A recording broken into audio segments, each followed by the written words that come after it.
Now, Ukraine's President Volodymyr Zelensky says that if he's invited, he'd be ready to join Presidents Putin and Trump at their upcoming summit, which is due to take place in Hungary.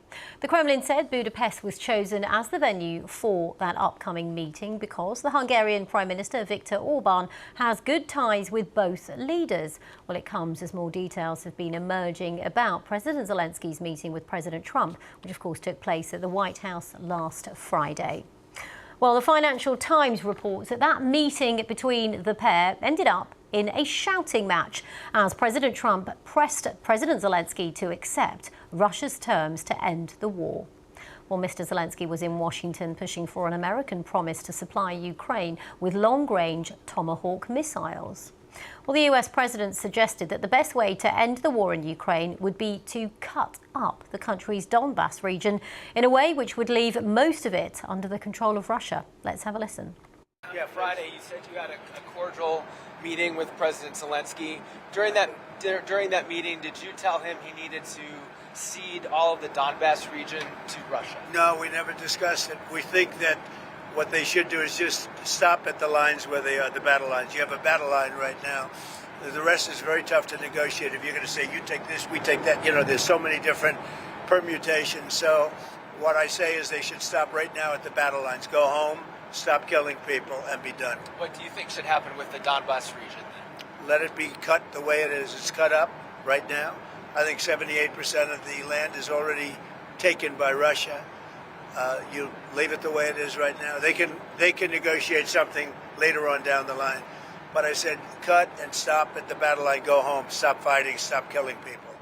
President Trump speaking there. Well, let's speak to Alexander Merezhko, the head of Ukraine's Foreign Affairs Committee, who joins us live now from Kyiv. Welcome to BBC News. You were just listening with us to what we heard from President Trump. First of all, what are your thoughts on what he said? Well, first of all, President Trump repeats the same proposal, ceasefire proposal, with which he started long ago. So he is offering unconditional ceasefire along the front line. And Ukraine had agreed to this proposal by President Trump. But unfortunately, we don't see any actions on the part of President Trump in response to Putin's rejection of this peace proposal. At the same time, it's understandably, sometimes it's difficult to be allies and to have open conversation and strong opinions. But it's normal. During the Second World War, there were also difficult relations between the allies, but they didn't prevent them to win the war. So it's normal to have serious discussions, sometimes even with emotions.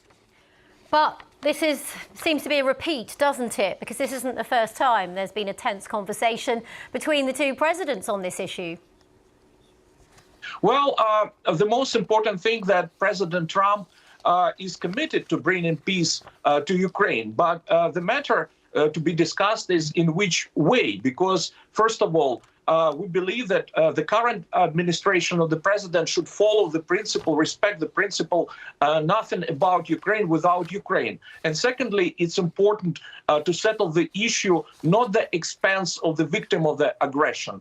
It should be settled in such a way that the aggressor will be punished and definitely not rewarded with territorial concessions. And do you feel so far, given what we heard from President Trump and even what we've heard from the Kremlin this morning, talking about the good relationships between Presidents Trump and Putin, that actually Ukraine's not getting a fair voice in this?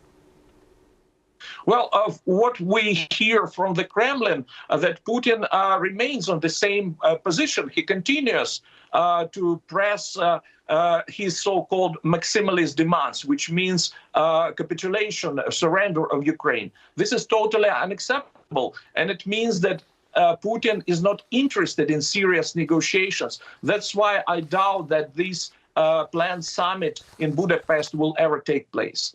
And as the conflict, of course, in your country continues on, we know that you are pressing for more US military assistance, in particular those long-range Tomahawk missiles. Just tell us more about that need.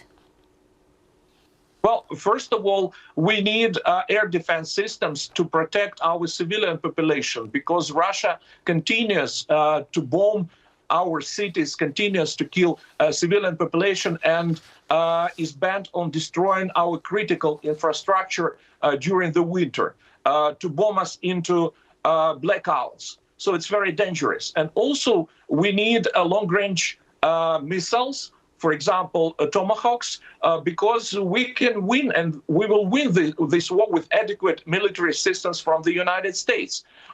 We managed to destroy lots of oil refineries, and we can stop Russian war machine from running. But to do that, we need a more decisive position of the President Trump and more military assistance, including long-range missiles. OK, Alexander Merezhko, head of Ukraine's Foreign Affairs Committee, thank you very much for taking the time to join us live from Kyiv.